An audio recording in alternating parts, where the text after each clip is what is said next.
കഴിഞ്ഞ ലോക്സഭാ തെരഞ്ഞെടുപ്പിലെ വോട്ടർ പട്ടികയിലെ ക്രമക്കേട് ആരോപണത്തിലെ മീഡിയ വൺ അന്വേഷണം തുടരുകയാണ്. തിരുവനന്തപുരം ജില്ലയിൽ ബി.ജെ.പി. മുന്നേറ്റമുണ്ടാക്കിയ ബൂത്തുകളിൽ അസാധാരണമാംവിധം വോട്ടർമാരെ കാണാനില്ല.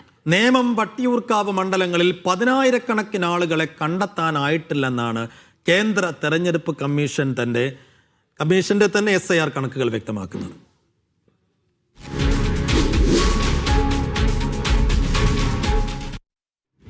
ലോക്സഭാ തെരഞ്ഞെടുപ്പിൽ തിരുവനന്തപുരം പാർലമെന്റ് മണ്ഡലത്തിലെ നേമം, കഴക്കൂട്ടം, വട്ടിയൂർക്കാവ് നിയമസഭാ മണ്ഡലങ്ങളിലും ആറ്റിങ്ങൽ പാർലമെന്റ് മണ്ഡലത്തിലെ കാട്ടാക്കട, ആറ്റിങ്ങൽ നിയമസഭാ മണ്ഡലത്തിലുമാണ് BJP തിരുവനന്തപുരം ജില്ലയിൽ ഒന്നാമതെത്തിയത്.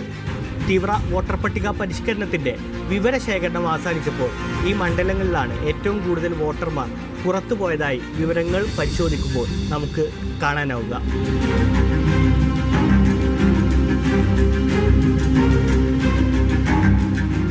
BJP വലിയ മുന്നേറ്റമുണ്ടാക്കിയ ബൂത്തുകൾ മാത്രമെടുത്തു പരിശോധിക്കുമ്പോൾ ഈ അസാധാരണത്വം ഒന്നുകൂടെ ഉറപ്പിക്കും. കോൺഗ്രസിന്റെ ശശി തരൂരിനേക്കാൾ BJPയുടെ രാജീവ് ചന്ദ്രശേഖർ 22,126 വോട്ടിന്റെ ഭൂരിപക്ഷം നേടിയ നേമത്ത് ആകെ 49,063 വോട്ടർമാർ പുറത്തുപോയി. ഇതിൽ BLOമാർക്ക് ഫോം വിതരണം ചെയ്യാൻ പോലും കണ്ടെത്താൻ സാധിക്കാത്ത അൺട്രേസബിൾ ആൻഡ് ആബ്സെന്റ് വിഭാഗക്കാരാണ് കൂടുതൽ.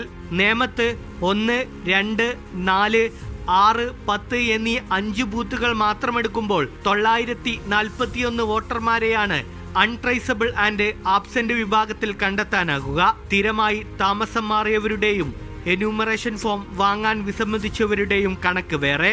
23% കൂടുതൽ വോട്ടർമാരുടെ ഫോം തിരികെ വരാത്ത മണ്ഡലത്തിലെ 180 ബൂത്തുകൾ പരിശോധിക്കുമ്പോഴും കണ്ടെത്താനാവാത്തവരുടെ പട്ടികക്ക് നീളം കൂടുതലാണ്.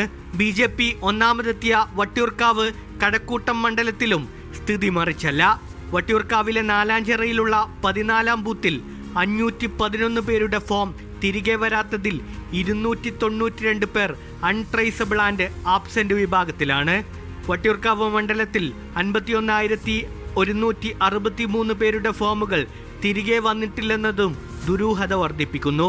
കഴക്കൂട്ടത്ത് ബൂത്ത് 24-ൽ 273 പേരും ബൂത്ത് 23-ൽ 261 പേരെയും BLOമാർക്ക് ഫോം പോലും വിതരണം ചെയ്യാൻ കണ്ടെത്താനാവാത്തവരാണ്. ആറ്റിങ്ങൽ പാർലമെന്റ് മണ്ഡലത്തിലെ കാട്ടാക്കട നിയമസഭാ മണ്ഡലത്തിൽ 25,233 പേരും ആറ്റിങ്ങൽ നിയമസഭാ മണ്ഡലത്തിൽ 16,012 പേരെയും കണ്ടെത്താനായിട്ടില്ല. Media one, Thiruvananthapuram.